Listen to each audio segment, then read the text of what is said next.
1, 2, 3, 4, 5, 6, 7, 8, 9. It's Legends with Russel Tallman.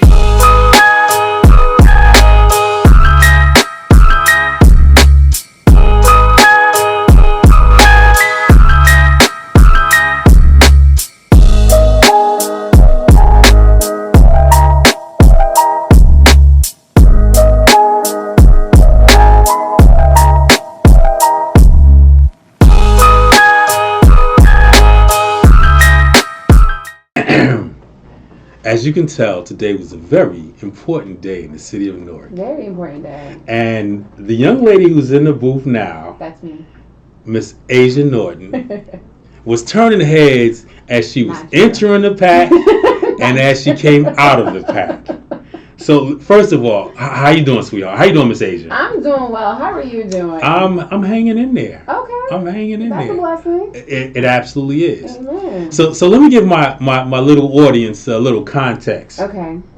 I want to say in 2017, it could have been in 2018. We were at Abyssinian Baptist Church in the basement. Okay. There was a big meeting. I go up to this lovely young lady who I happen to know to be family, and she gave me a look like stranger danger. That's what my mama taught me. Yes, she did, and you did a very good job of it. I was in uniform and I was scared, but we got through it. And now we'll fast forward like maybe 4.5, 5 years. We happened to be at an event at a very nice restaurant. I was severely underdressed. It was a tall, lovely young lady coming into the place, turning heads. When I finally got myself settled, she comes up to me and gives me a big hug and a big smile, and I felt loved. Oh, it's a good feeling. It's a wonderful feeling. Yeah, it's beautiful. Especially from stranger danger to family love. Yes. Well, whoever that person is, I'm going to send them a shout out right now. Okay, Miss Norton. Miss Asia. I would say I see her, but that'll start a whole different other conversation. Not even, Really? Different language, same meaning. That's my name. Really? Yeah, I think it's kind of beautiful to be able to have a name that you can say in different languages. I think it's beautiful. What about Juice? Juice. Oh my word. There's only two people in the world that can call me that. You are not one of them. That's right. My aunt and one of her friends. The only people that can call me Juice. But I like that nickname from them and them alone. Okay. I'm setting boundaries already. Yes. I get it. I get it. My street name, Juice. Oh, your street name. Oh, my goodness. The person that you guys are listening to right now is not the person that had the stranger danger look on her face. Is all I'm going to say. You have to be able to, like you said, set boundaries. Yeah, true. Protect your space. You don't know what's out there, and that's a message for everyone, not just for young women, not just for men, for everybody. Set your boundaries and let people get to know you. Absolutely. I'm not even mad at that. I was actually kind of impressed, even though there were 100 other people in there in the church basement, but that's okay. So let's just take me on this journey. Okay. You went to school in Newark. What schools did you go to? So actually, wow. I was born and raised in Newark Baptist Hospital. Wow. Okay. And so I actually went to several different schools in Newark. I went to Calvary Christian on Lyons and Elizabeth. 17. I went to Link Community School. I went to Maple Ave School. But when I reached the 5th grade, my mom, who was a teacher here in the city of Newark, she went in for a parent-teacher conference, and the literacy the literacy teacher, she didn't even know my name. My mom went up to her and said, "Hey, how's my daughter Asia doing?" And the teacher was like, "Who?" Like, kind of just like baffled and confused. And this is probably like September, October of the school year. And so my mom knew right then and there that wasn't going to be the environment for me. And so she pulled me out of Maple Avenue School in search of a school that had an education program that was going to meet my needs and meet me where I was. And so I actually went to Union Catholic Regional High School in Scotch Plains, New Jersey. And I was able to catch up because of the environment, because of the different academic programs that they had, smaller class sizes. And my mom was able to afford that because my father actually had passed away from a drug overdose when I was 12 years old. And so my mom used the Social Security that she received from him on my behalf. She used those funds to send me to my private high school.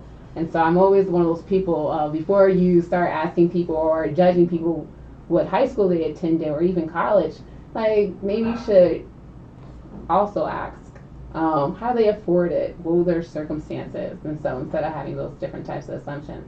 But my mom was my champion. She still is to this day. And so because of her efforts and the amount of love that she poured into me, I went off to college, Simmons College in Boston, Massachusetts. And all women's liberal arts school. I loved it. I love Boston. I always try to get students or encourage students in Newark to look north. Everyone, there's phenomenal schools in the South, in New Jersey, but it's a different world out in Boston, and there's phenomenal schools up there. And so spent there 4 years, enjoyed it, made great friends. I was introduced to Martha's Vineyard. Oh, wow. I was like, what? Oh, the Inca? Oh. And it's absolutely beautiful. And because I went to school up in Boston, and it's the New England area, and so you're going to meet people from that area, and they're familiar with the area. And so my best friend, her mom had a house out there, and I was like, wow, this is absolutely gorgeous. And so just encouraging people to like go out of your comfort, because it actually might be your comfort. Right, I agree with you. And so then after I graduated from Simmons College, I came back to my hometown, city of Newark, in the South Ward. And all throughout college and high school, I was a lifeguard. It's really funny that this is a block away from JFK, because that's where I trained to be a lifeguard. Wow, I didn't even know you were a lifeguard. Yeah, it was best summer job ever, hands down. If you know how to swim, go take that lifeguard course, and it's good money too. Really? Like all the way. When I was there, and I might be telling my age, when I was there, the pay was like $12 or $13 per hour. And when you're in high school, you have no bills. That is like balling. Like, that's great. And then, but like my niece, she actually just took the course, and she'll be a lifeguard for the city. And I think she said like the rate is like $17 or $18 an hour. I was like, oh, inflation is crazy. But no, and so, but because I was trained to be a lifeguard in Newark, I was a lifeguard in the city throughout high school and college, and then I also was a lifeguard and swim instructor in college. Really? Yeah, so my college had a pool, and my mom, being who she was, kind of instilled like, okay, or more so, I wanted to have my own money. I didn't want it to be dependent on my mom or have that burden on her, because she's already providing so much support for me. And so I found the aquatics director, and I'm just like, hey, do you have a slot for a lifeguard? She's like, are you certified? I'm like, bam, city of Newark, yes I am.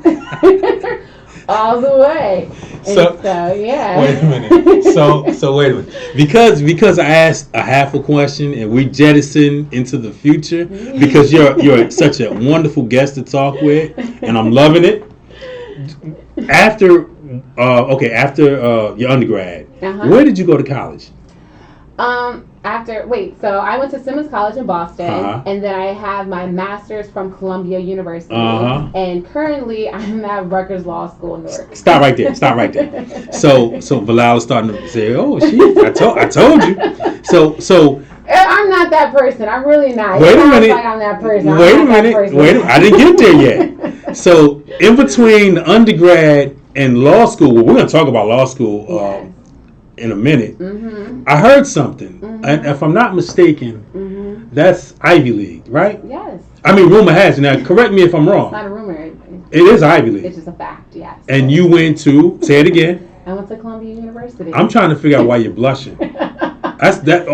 Because, you know what, I'm going to be very honest. Because people have ideas about certain people that have certain credentials behind them, and they make up, or they have this narrative, an assumed narrative. And so you think of like, oh, she has an Ivy League degree.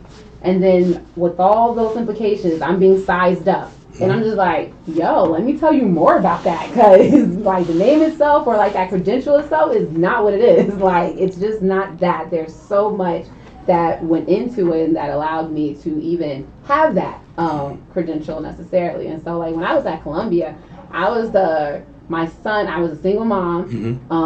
I literally, I'm sorry for all the viewers or listeners who are gonna like, oh, why would she say that? But literally 3 weeks after I gave birth to my son at Newark Baptist Hospital, I was on the train going to Columbia, and my mom was helping me out, had my baby when I was in school, and I was also, I became a teacher at North Star Academy, and so I was a single mom who was like a first-year teacher at a charter school that has very high demands on its teachers. And I appreciate it. I'm not knocking that whatsoever. I appreciate my teacher training. But in making my way to New York, to Harlem, and it took me about 3 or 4 years, no, 5 years, because I had to stop so I can get my teacher certification. And so all of that, so again, like the degree is like, oh, look at that. Like, no, there was like a whole journey. It's a history. Like, to get there, like finding babysitters, trying to manage, like waking up. Literally, this will be like on Mondays, wake up around 5:30, get my baby ready so I can drop him off at daycare, make my way to work by 6:30, have a full work day as a teacher with students, leaving my job around 5:30 to make my way. And like the school that I was at was over there by 280. So I was about to ask you which school was it. You're talking about the one on Norfolk, right? Yeah. And so hopped on 280, made my way. And if y'all are familiar, like 280 goes straight to Turnpike, and Turnpike takes you to the GW. And then the GW, 125th. That's Columbia. So make my way there. Always took 2 courses at night. And so probably left Columbia around like 10:30, made my way back, picked my baby up from my family who like watched him, and then like had the rest of like, then I had to do it Tuesday, Wednesday, Thursday, Friday. And so no, it wasn't like, oh, the glitz and glam. Like, no, that was really hard work. And I don't know how I did it, but I'm just like, whoo, that's done already. So exactly. So that's what I mean of like, when you hear someone that has certain credentials, it just seems like, oh, that's so pretty. Like, but that whole journey wasn't pretty. It was actually a lot of tears. And then I had to do the work itself. And so there would be times where I put my baby to sleep around 8, 9 o'clock. Took a quick nap myself, again, around 9, 10, wake up around 11, 12 to actually get the work done, go to bed, and then wake up at like again, 5:36.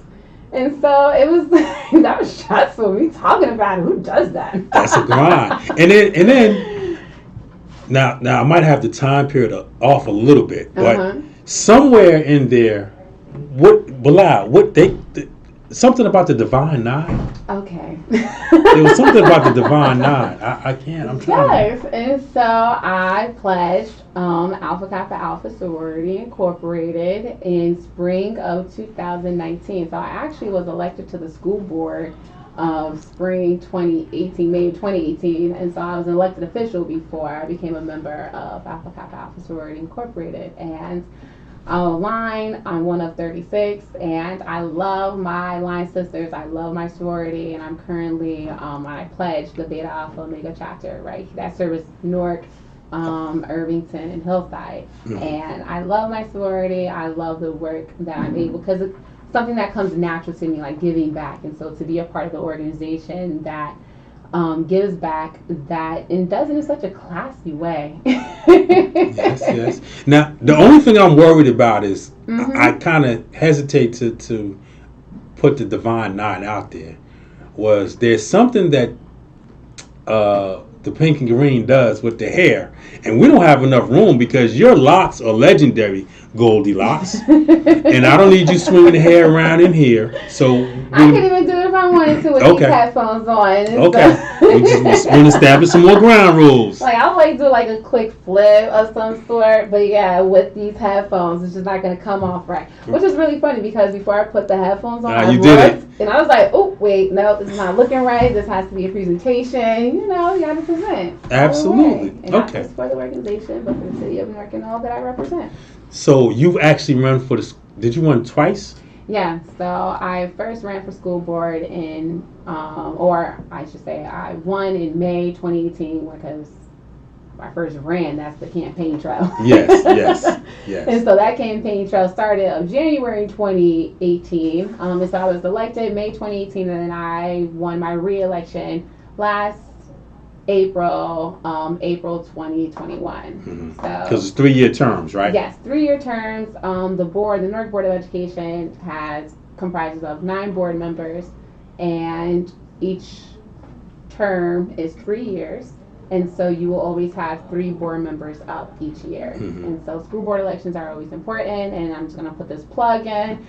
So in every April, it's typically the second or third Tuesday in April, come out and vote for school board members. And it's also in 2018, that was also the year that I was elected, was also the year that the board gained local control after having 20 plus years of state oversight. Mm-hmm. And for some people who may not understand the difference, when it was state oversight, the school board was advisory, and they could not hire their superintendent. And so the superintendent was not appointed by the school board, it was appointed by the governor, the state itself. And so when that transition happened, and I'm making it very simple, but so much had led up to that moment, the work of the mayor, the work of students, the work of so many community organizations, all that led up to 2018, where the Board of Education was no longer advisory, which means that that board could now hire the superintendent, create policies, because when it was under local state control, even if the board made a decision, the superintendent had the authority to overrule it. Absolutely. Necessarily. So, yes. So that's so it's masters running for school board, and the school board unfortunately doesn't get the attention during the election cycle that it should, and it probably affects the families the most because the kids are involved. Yeah, I would agree with that. 110% is, in my opinion, the closest thing to home, school board. Because as you said, we're creating policies, we're making decisions, we're hiring the superintendent who has direct oversight of the district and all the things that happen, whether it be personnel, whether it be programs, the curriculum, all that is it matters in the trajectory of a child because it's their education. And I'm a very big proponent. So also we already know I was a teacher. But I was a teacher for 6 years here in Newark, and I'm actually 3rd generation teacher. So my mom's teacher, she worked at Miller Street School. My grandmother, teacher. My grandmother actually became a teacher right after the Newark Rebellion. And so education in my family is like very pivotal, it's very important, and I'm just a firm believer that if you want to impact a child or a community, you have to look at the school system. It's not the only thing you look at, it's not the only thing that you support, but there's no way that you can talk about reshaping or reforming or progressing a community without also having the schools a part of that conversation.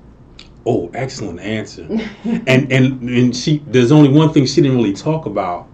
The school board also has the ability to make the financial decisions because it is the largest budget in the city of Newark. It's not just the largest budget in the city of Newark, which is like, that is the fun fact. And so it's not even the ability, like that is our responsibility.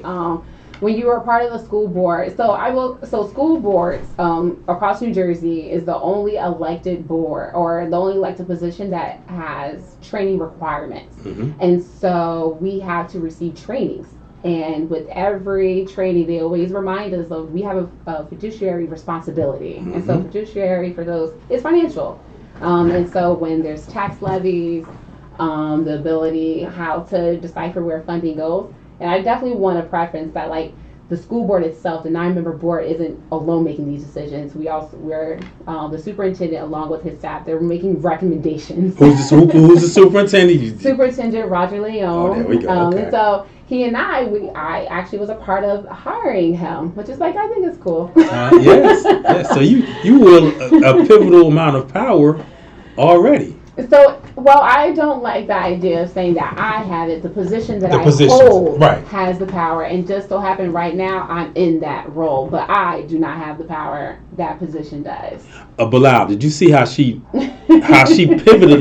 pivoted so effortlessly and didn't fall for any of the okie doke and everything? But okay, yes. Because it's true. Because one day, for whatever reason, I won't be on the school board, Right. and so, but that power still remains with that position, with that elected position. It doesn't remain with me. Right. It's the position itself. Especially if you're not, as far as we know now, you're not running for anything, but.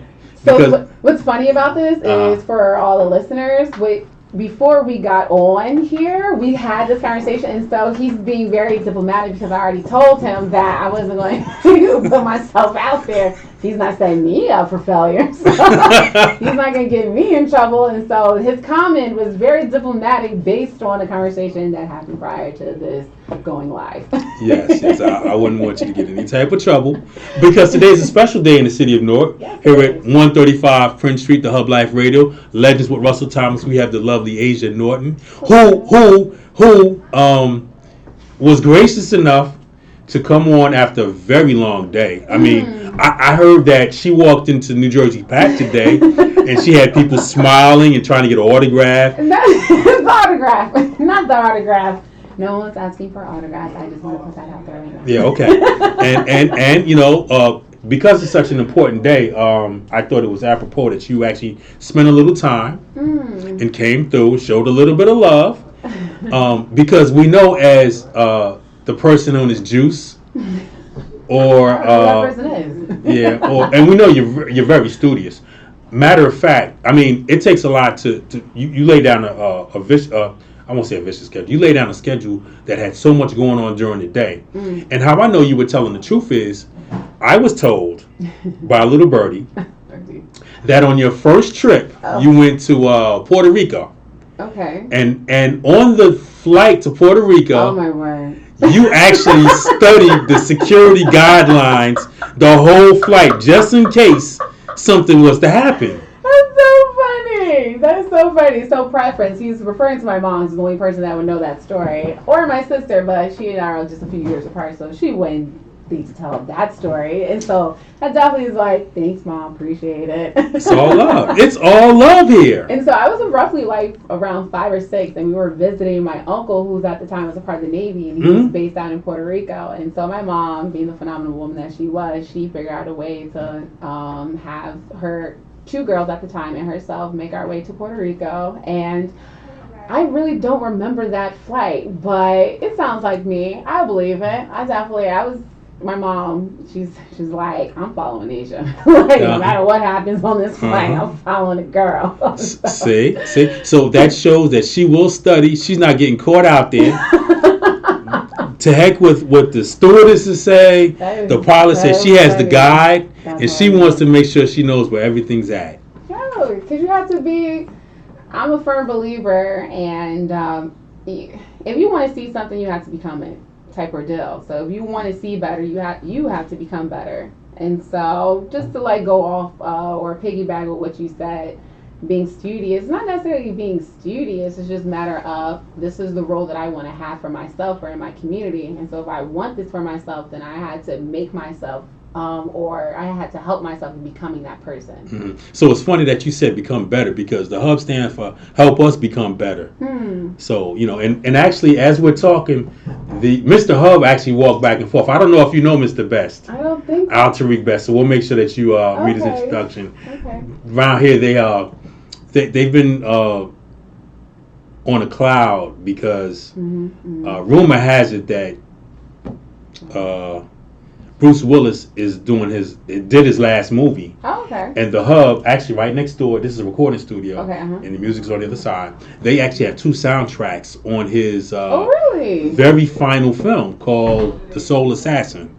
That's Soul phenomenal. Assassin. That's big. Yeah, congratulations. Yes. That's phenomenal. They needed to have me on there, but it'd have been a whole different other soundtrack. You didn't make the cut. I didn't make the cut, but that's all right. It's okay. Listen. It's okay. They're lost, right? Absolutely. I just wanted to check. I can figure out the rest of it.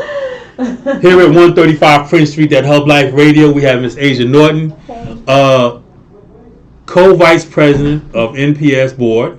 I would prefer to be called the NBOE, the Newark Board of Education. Newark Board of Education. I believe she's on the board of the Girl Scouts. I am. I just love how my resume is just entwined in your mind. I know people. I know people. I am, and so back in 2020, just right after we all went quarantine, Mm-hmm. everything was shut down due to COVID. I was asked by Natasha Hemmings, the CEO of Girl Scouts Hearts of New Jersey, and so it's the chapter that service the northern New Jersey area per se. And she asked me to be part of that organization, and I'm always surprised when people ask me to do these. I'm like, you sure you want me? And so, but yeah, and being able to work in the capacity of working with girls, and so my mom had 3 girls. I'm one of 3 girls. I'm the middle one. And my mom, she was just really big on girl empowerment. And my mom was like a great mom for girls, like all the way. Like, man, I wish I won't share her, but she's a phenomenal mom. You say you won't share her? No, like I already share her with 2 other people, so that's it. Oh my goodness. No one else.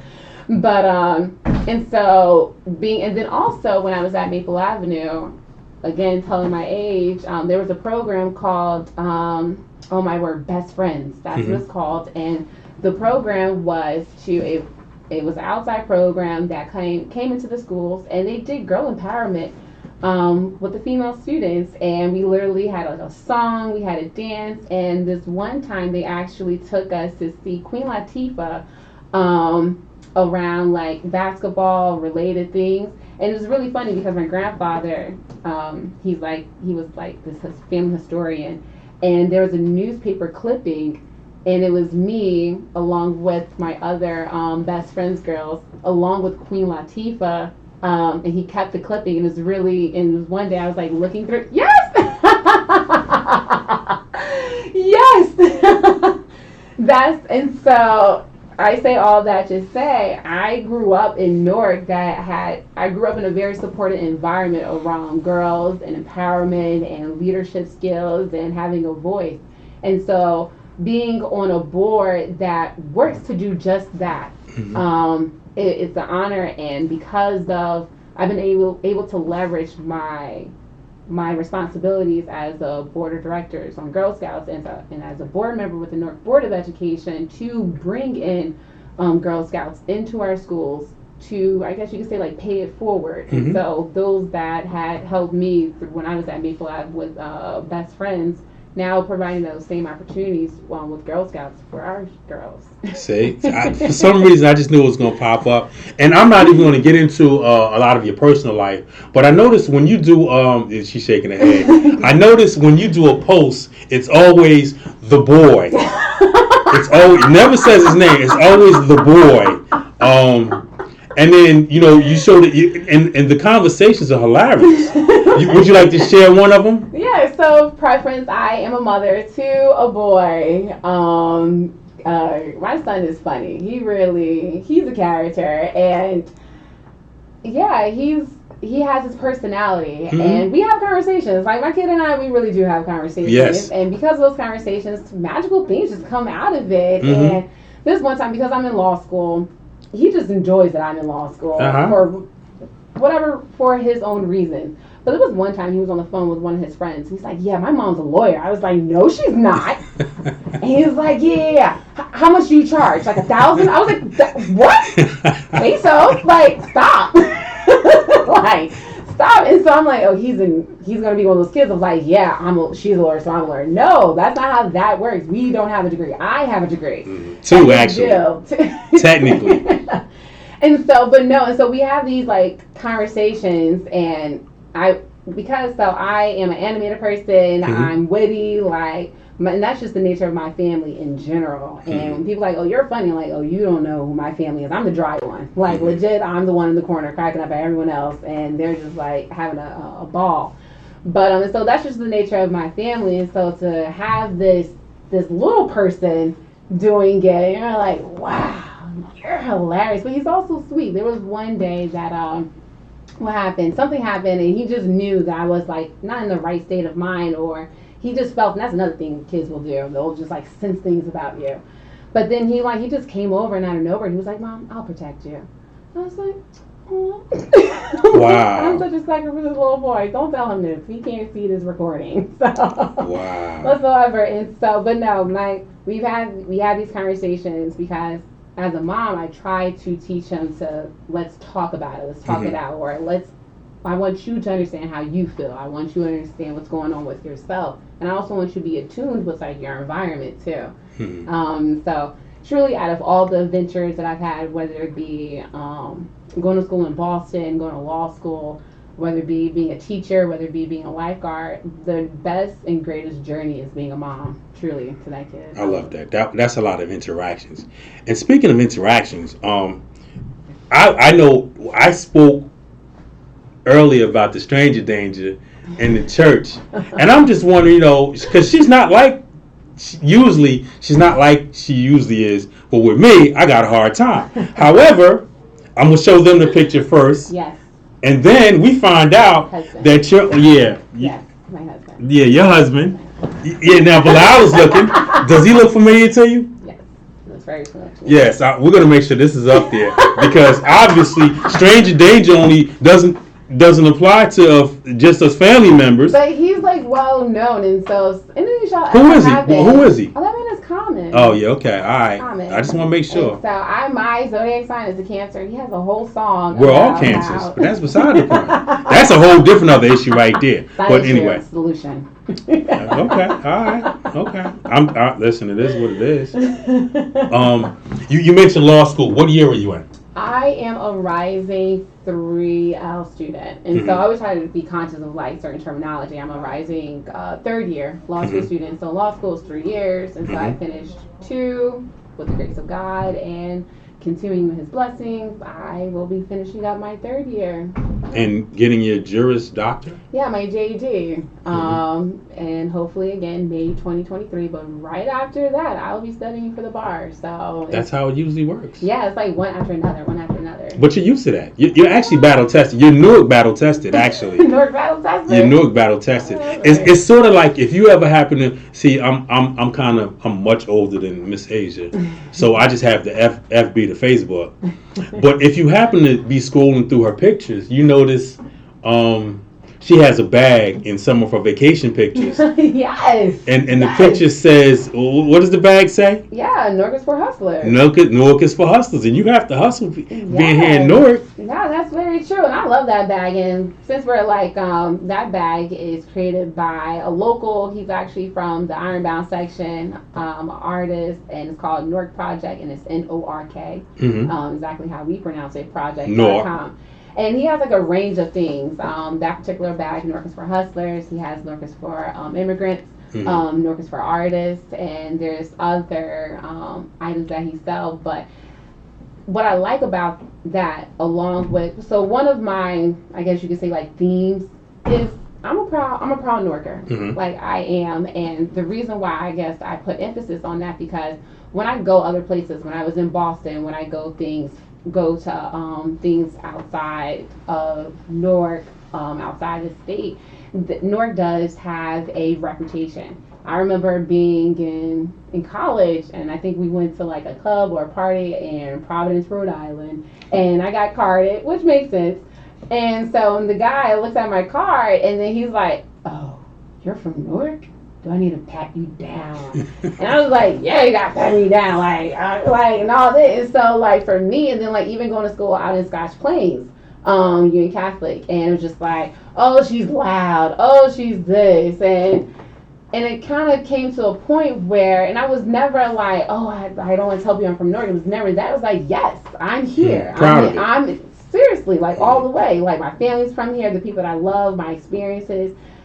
Is so tied up in this city, and you're not gonna, or no one or anything is gonna make me feel less because of that attribute." And so I put heavy emphasis on being from Newark because those are the messages that we're sending to children, to our young people. And so when they go out into the world, I would not want them to have this idea that being from Newark is a hindrance, because it's not. And you said like Newark certified. What did you say?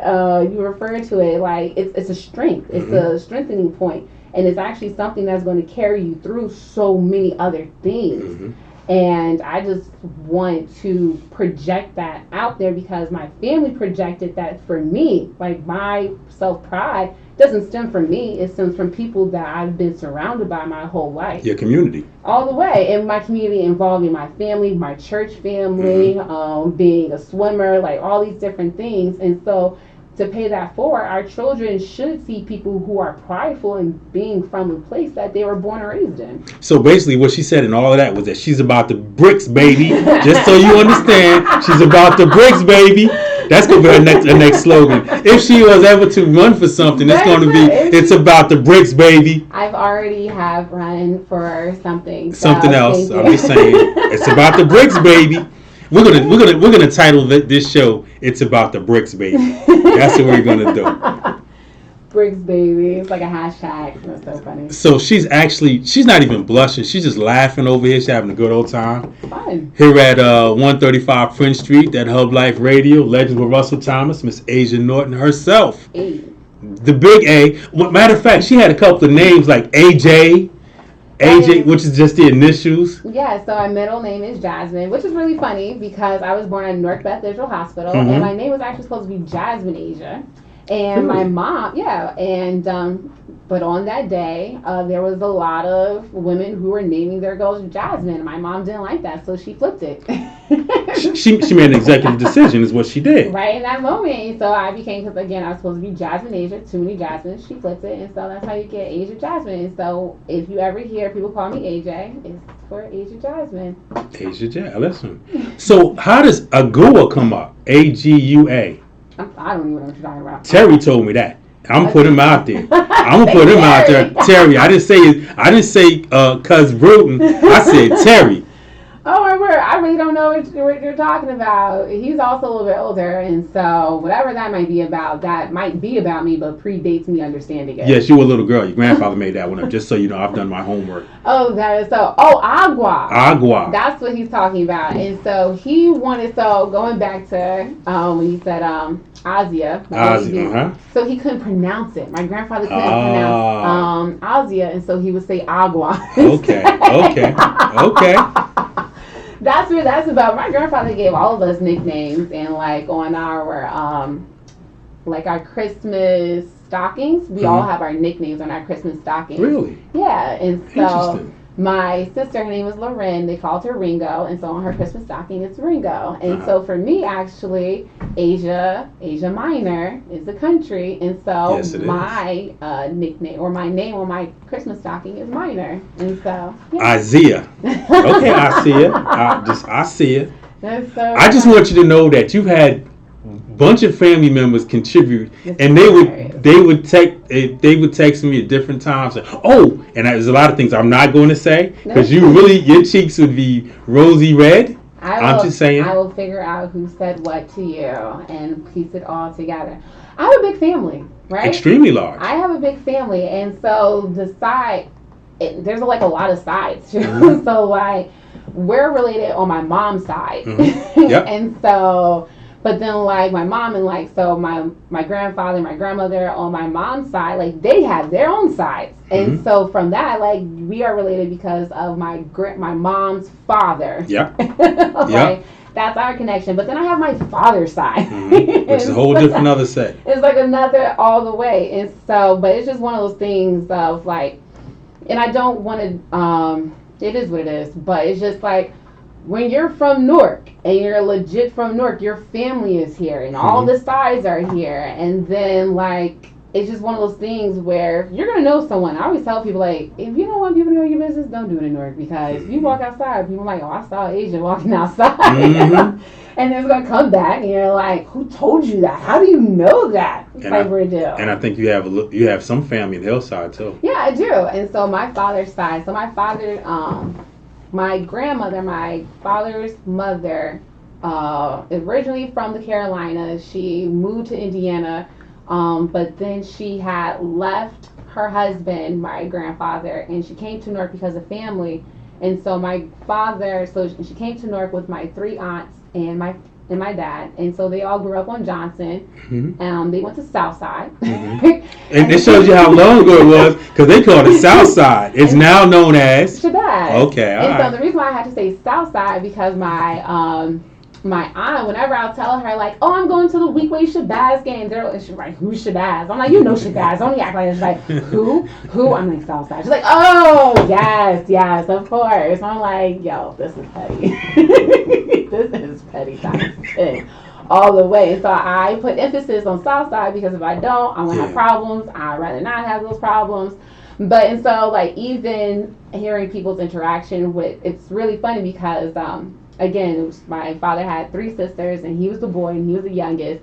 But people used to know my aunts as like the Norton girls.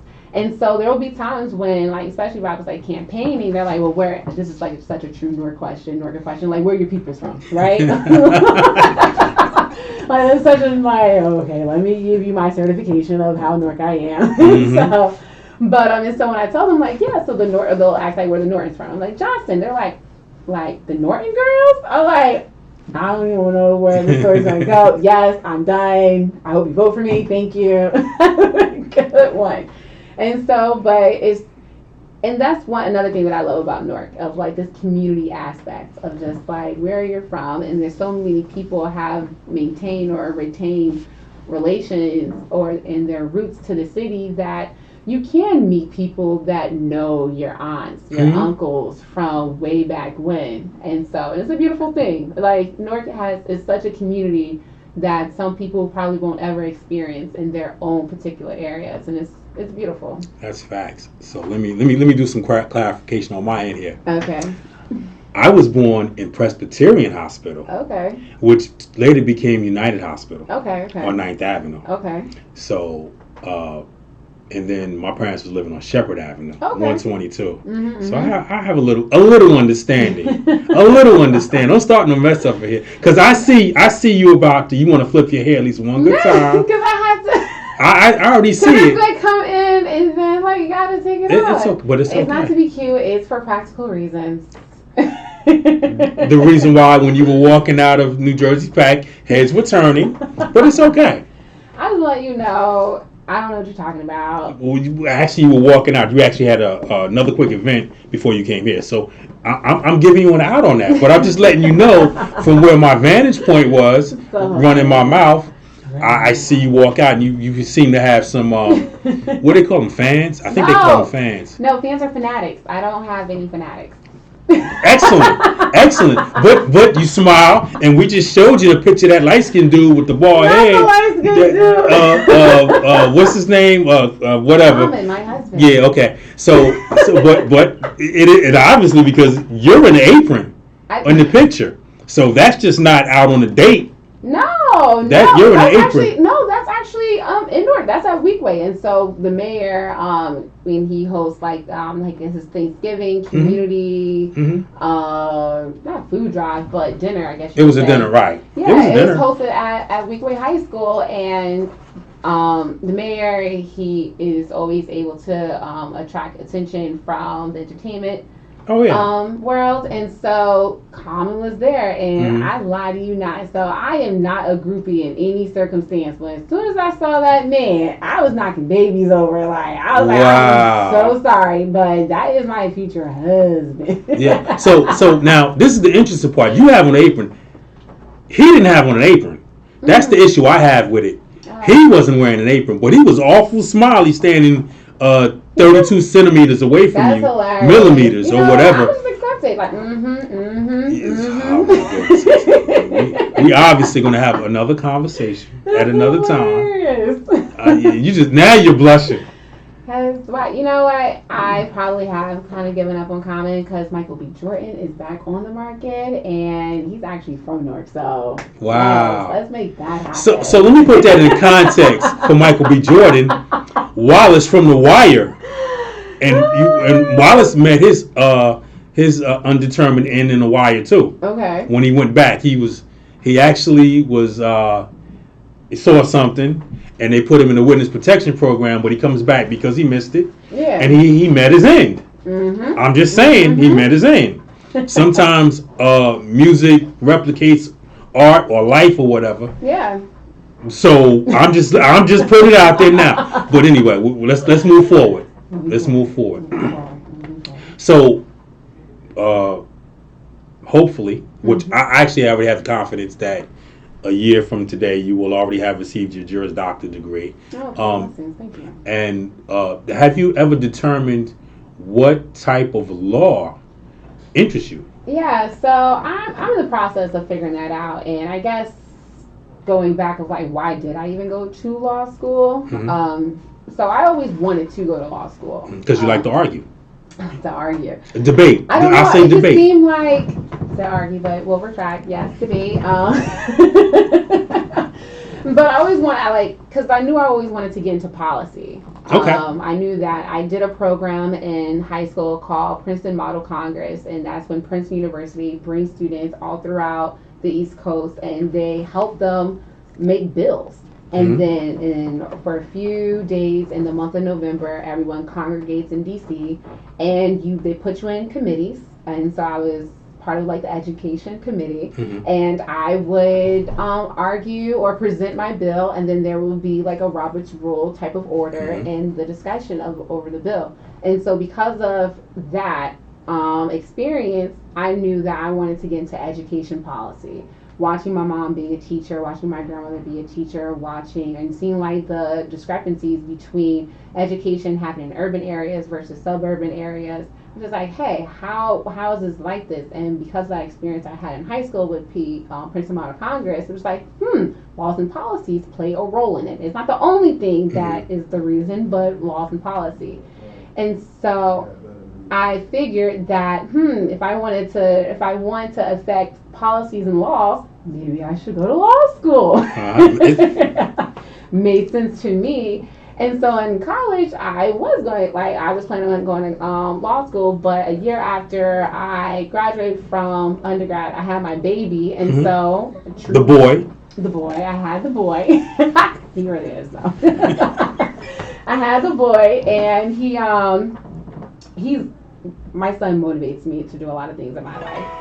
But when you become a parent, it's not as easy. You can't move around as readily. You can't just make decisions on the fly. You have to consider this child that you're now responsible for.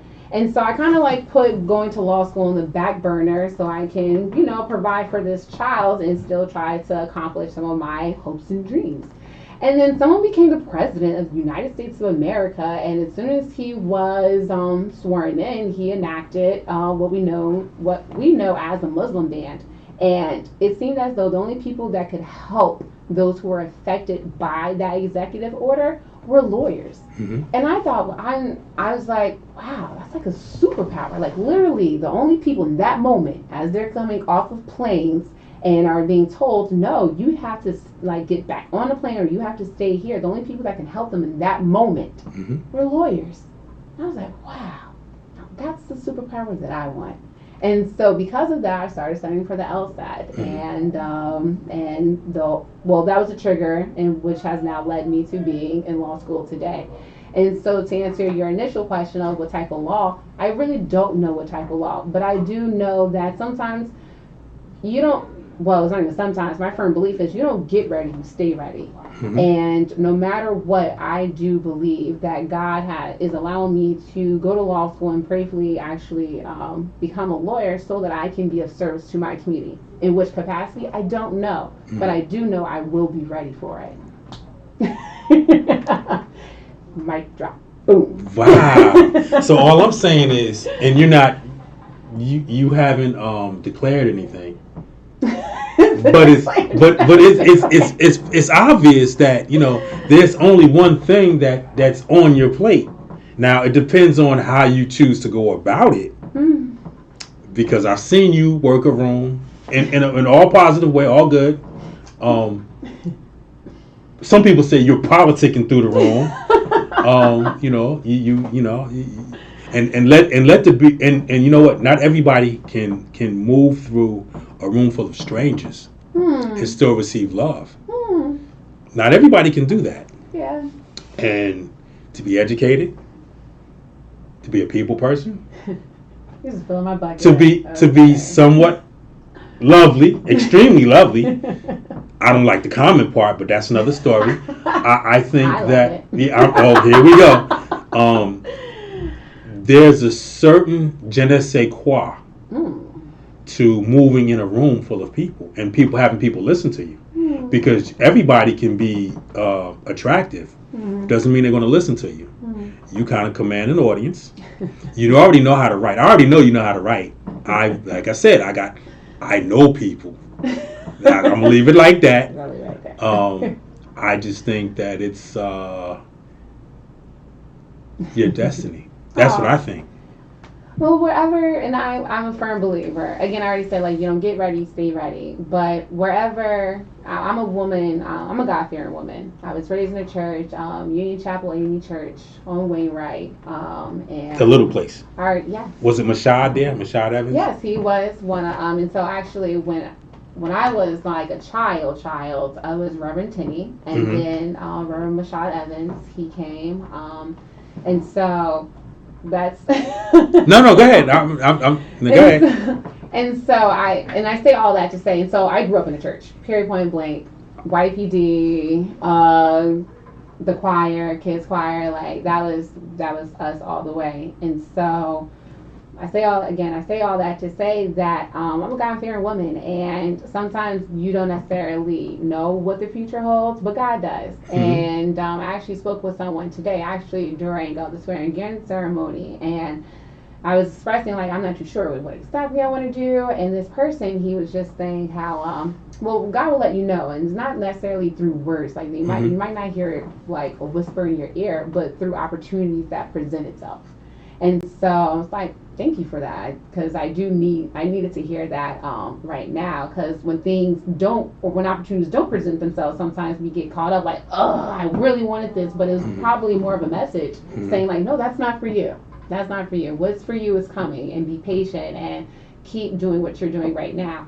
But and so no, I don't know what the future holds, and I'm not in the fortune telling business. I don't have that supernatural power, but no, God has directed me to this point, and whenever I try to go against it, my life don't really go the way that I think it should go, or I don't like it. So when I just let it be the will of the Lord, I'm like, okay, makes sense to me. I'm happy. We're happy. We're all happy. Okay, so that's Juris Doctor degree, pass the bar, and then see what the future holds. I'm not rushing you by the way, because I understand. Rush time. Exactly. Exactly. And then let's go back real quick. You said something about Mashad. His sister is also in education, right? Well, I'm not too sure. I'm not. She was a principal at Penshon, a vice principal at Penshon. Oh, okay. I didn't and know that. I believe she was an AKA too. But I'm just saying. So I think that's really funny, because someone actually sent me a picture of someone saying like, "Do you know the person in the middle? They're a VP at Avon." I'm like, "Nope, never seen them before." I'm honest to a fault all the way. Okay. But that's so funny that you say that. Like, I think. Oh, now I know who that is. Thank you. You just told me who that was. See.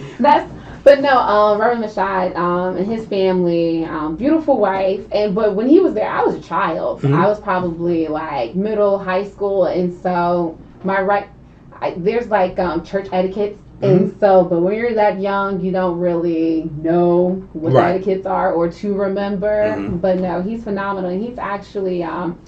I went to Simmons College up in Boston, and the school, well, now it's called Simmons University, and the school had just appointed its first black president, female president, and he actually was there. He is her minister. Oh, really? Yeah, and so when I posted about it, and so when I found out, because I'm an alum or alumna, and I posted about it, he commented, he was like, yeah, I was there. I was like, what small world? And I mean, me too, African Methodist, Episcopalian. And so you don't really know a lot of people that are those, or like in the churches, and so like those like common grounds. You're like, oh, that's amazing. Oh, you used to be my family's pastor. That's amazing. And so, but just goes to show the world is very small. I keep trying to tell you that. You don't want to listen, but it is what it is. I got you. Very, very small. So, okay. I interviewed Dawn Hayes. Yes, I So, as we were talking, I told her, if you look it up, It's on YouTube somewhere, or whatever, or the Hub Life Radio. I made a comment about you. Oh. I no, see, it's good. And she was like, see, I already know how your mommy. She goes, oh, I love her. I said, I'm trying to get her on, but right now she's giving me a real hard time. Dawn literally says, I'm going to talk to her for you. Aww. Dawn really says that. Yeah. I just want to know. I love Dawn. So Dawn and I, we ran 2018, and so we've joined the board together. And so for the last 4 years, going to our 5th year as board colleagues, Dawn is just like a beautiful person, right? Yes, just like beautiful soul. She is just like a beautiful person, and then she has these 3 phenomenal girls that are just like, they're just beautiful, and so you just know, like, wow, you must get this from your mom. Like, all the way, they're beautiful on the inside and on the out. And then just how Dawn represents the community and how she engages with the community, it's just so real, it's so authentic. And that's just who she is. Like, she's just like a real, authentic individual where you know that you can have a conversation with her and whatever she says, that is what it is. Yes. Like, it is what it is. And so in being able to be a colleague of hers on the board, I've learned from her. I've grown from her and my ability to work with others. And her being the board president, I appreciate her leadership skills. I appreciate how she manages the board and puts the people and the children first. And so, I learn from her each and every day. I hope she does the same. If she doesn't, learn from me. I'm fine. But it's been an honor to serve the students and families of Newark with Dawn Haynes. See. So now let me give you the other side of Dawn Haynes. She's so real. She'll show it too. Yeah, she'll show it. She'll show it. So it was actually, she was one of the first guests that I had. I can't remember if Kishiori was first or she was first, but they were in the first 8 episodes. Okay. So my engineer at the time, his name Adrian, he actually just walked back here a couple times. Okay. And Adrian recounted a story with Dawn because I actually know Dawn's mother. Okay. When I used to work on the 3rd floor, she worked like in records or something. Okay. So I actually knew her. Got it. And Dawn was a little girl. Going forward, they were in Symphony. They were outside of Symphony Hall. I don't know what the thing was. And Adrian saw Dawn, who is a God-fearing young woman as well. Okay. She had something out of her pocket, and she was burning it because she had some dust. So the gentleman said, what are you doing? Are you have an issue here that I need to call the police about? And she busts out laughing because she would do the sage dust. Okay. She believes the sage.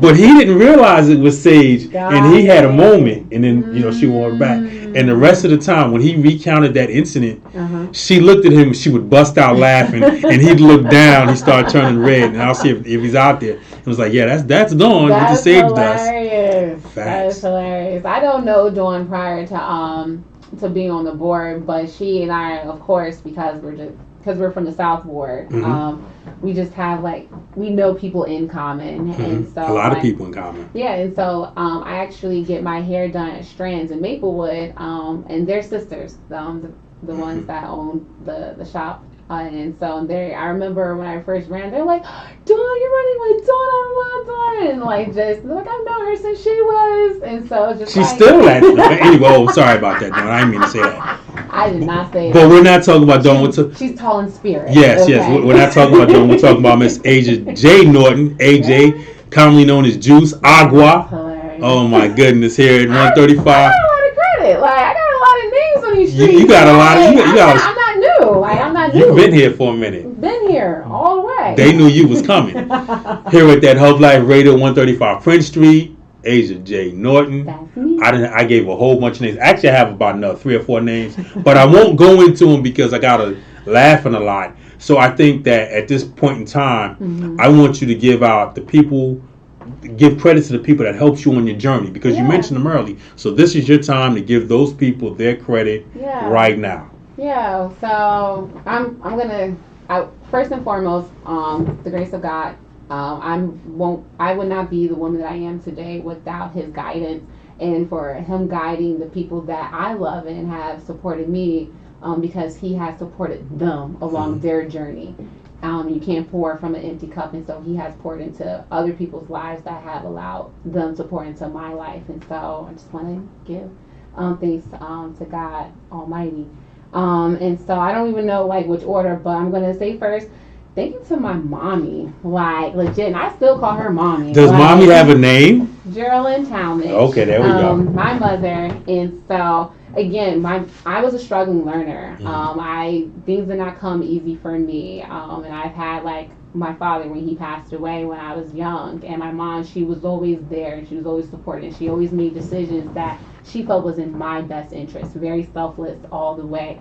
And she continues to be that person. However it may seem, like I have my days of question, I have my days of weakness, and those days, that's when Mom, I need help. And she is my spiritual guidance, and she reminds me of where I've been and where God is taking me.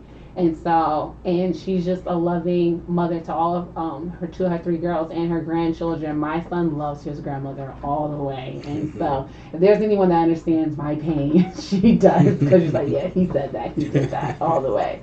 And then I also have to give a shout out to my grandfather. He passed away. He's left us. He hasn't been with us for a few years, but him deciding to move to Newark and his journey, he's from Perry, Florida. He, during the Jim Crow, and he went to Korea. He fought in the war. He was wounded. He came back to the South, and he had a run-in with 2 white boys, and his mother was afraid for his life. And so he made his way up north. He had an uncle in Newark. And my grandfather's journey inspires me. And I'm getting a little shaky it's right now. It's okay. Take your time. It's okay. Because and my grandparents in general, like all of them have this background, but I'm very familiar with his story because he shared with his grandchildren. He shared with us. And so when people ask me, well, how are you able to do this? And I'm like, if my grandfather can come from the Jim Crow South to the North, become an electrician, work for the New York Telephone Company, Bell Atlantic, become a homeowner, having stocks, all these things, creating generational wealth. If he can do that with his circumstances, I can do some stuff. Like literally, I can do some things. And so I don't rely on my strength. I rely on the strength of people that have come before me. And again, he's no longer with us, but I just want to give him his recognition because my family were able to be who we are and stand on our values and beliefs because of what my grandfather has established for us. And then want to shout out my son because I had to put up with him, but he puts up with me too. So, and again, when I became a mom, before I was a mother, it was like, oh, I want to do this and I want to do that. And when I became a mom, it's like, I want to create a world that you can live in, that's best for you. And so becoming his mom has transformed the way that I view the world, how I want the world to be seen, how I want him to interact with the world. And so he definitely is my motivator all the way. If he knows it or not, he truly is. And then my sister, my sisters and my cousins, they're just such great support systems. Like, they really are. They're the ones that I call when I'm crying. They're the ones that I call when I'm happy. And so for them to always be here, my sister Lauren, my cousin Marie, my cousin Charlie, my cousin Terry. Terry, you mean Clarence, right? See, that's his government name. That's his government name. Yes, Clarence. We call him Terry, so he can't tell us nothing. And all my family, my Aunt Linda, my Uncle Clifford, my Uncle Brian, oh my word, my Uncle Brian, there's so much he has poured into it. And so like when my father had passed away, they were already great men in my life and they just became that much more important and that much more, they just poured that much more into me. I love my Uncle Brian. He's a house music fanatic, and because of that, I don't know certain rap songs, or I can't reiterate certain rap songs, but let a house song come on, they're like, I'm like, yes. Oh my goodness. Like all the way. Fired up. So, see, you fired already up. know. I didn't even have to say any lyric. Like, it's the beat is all the way. And I can go on and on. My sister Tasia, my niece Jalen, she was actually the young lady that was with me at today's swearing again, and I always try to expose her to my world and everything that she'll get bored sometimes, but she's a lifeguard and I don't care what she says. Like she got some of that from me. And my big sisters, Mesa Washington, Micaiah Thomas. These are my sister's friends. She won't let me claim them as my own, and so I call them my big sisters. Okay, But okay. I have a village, and so it's seriously the person that you see before you today. I'm a reflection of my community. I'm a product of my community through and through. Absolutely, absolutely. Yes. It's funny that you mentioned Terry. I got to put this out here real quick. So this cat, now, this cat texted me today that the city of Newark is hiring firefighters, and he heard that I needed a job and sent me the text. Sent me the like 2:00 in the morning. I want to say it was like 2:00 in the morning. That's hilarious. Yes. Wait a minute. Well, shout out to my cousin Terry Clarence Bruton. He retired from the fire department. He's hilarious. Came out today. That Negro. Oh, we're gonna cut that out. But anyway, yeah. But no, he's shout out to my cousin Terry Clarence Bruton. He retired from the firefighter, Newark firefighters back in 2020, right around the time of the pandemic. And I always appreciate our service workers, and so our police officers, our firefighters, and Terry definitely, his favorite movie is Backdraft, so he was always listening to he got issues. He got issues. He truly got issues. And just so you know that when I retired, I don't remember getting a present from you, but it's okay. Because it's coming. It's coming because I'm a cancer baby too. I don't let nothing go. When's your birthday? July 6th. Clearly you're July. July 6th. Oh, you better get right. Us June cancers, Ooh. July cancers, we different. Yeah, we are different. I got issues. But anyway, that's beside the point. She just bubbling over and everything. But I'm glad I got you to come through here. Thank you so much for having me. You've created an environment that just allows people to be all authentic, to be their natural selves, and so thank you, because it's not easy to do that, to make people comfortable, and so you definitely have a vibe aura around you. And so, I didn't even cut the lights. I had no incense burning or candles. I didn't do none of that. I probably sneeze. I don't even like wear like scented anything. Like the most scented thing I wear is like my lotion. Okay. All I got. All right. Listen, I don't ask no more questions. I'm gonna leave that alone. Start sneezing. But thank you for coming. Thank you for having me. Oh, absolutely. And we're gonna. Nobody can project the future, but I already know you're gonna have big things going on. Oh, thank you. Hopefully, that Juris Doctor comes in within the next 9 months, 10 months. 11 months. It's coming. You're gonna be excited. Yeah. I'm putting the pressure on you. You are. It's good pressure. You're putting the necessary pressure. So the interesting thing is the only time I go to NJ Pack is for big things. Mm-hmm. Last time I was at NJ Pack, I have another cousin that graduated from Seton Hall. Yes, congratulations. Thank you. Welcome to him. Yes. And he was actually the story of HBO had a special called Class Divide, and he was a documentary, and he went through Virginia State. He did a whole different thing. So he has his own stuff. I'm trying to get him on here, and that's why I respect your journey so much, is because he told me how hard the amount of reading that had to get done, and the stuff that has to do. It's not law school is something, and I always tell people, if you're interested in going to law school, don't talk to lawyers, because they'll be the main ones to tell you like don't go to law school. But law school's a lot. It requires a lot from you that you've never experienced before. And so it's a learning curve. It's like a big learning curve. And but the product of it all is beautiful. Like there's certain things that you can't tell me. Right. You're right. You're right. Like you just can't tell me, or you can tell me, and I'm like, okay, that's what you want to say. That's cool. And being able to, and I'm very big on being like how people consume information. And so I'm not a lawyer. I have 2 years worth of a legal education, and how I consume information is completely different. How I give information is completely different. And there's something, again, this is going back to just being like a proponent of education, and education is important. But there's something to it, and I'm big on like, no, you need to know certain things so people just can't convince you of doing certain things. So Exactly. And before we sign off, let me tell you what you said, how true it was. Mm-hmm. My previous career was interesting, to say the least. And when we finish all of the training, you get all this information thrown at you at different ways. Mm-hmm. You end up having a friend or a partner, and you get into a real world situation, and you go look back and say, well, what did we learn on this day? And you go, it's totally different. We are actually out here learning on our own. Yeah. Wow. Yeah, learning on the job. Yeah, OJT. Yeah. OJT. Learn on the job, and there's beauty in that too, because certain things just can't be taught from a book. Like sometimes, actually, a lot of lawyers say like, you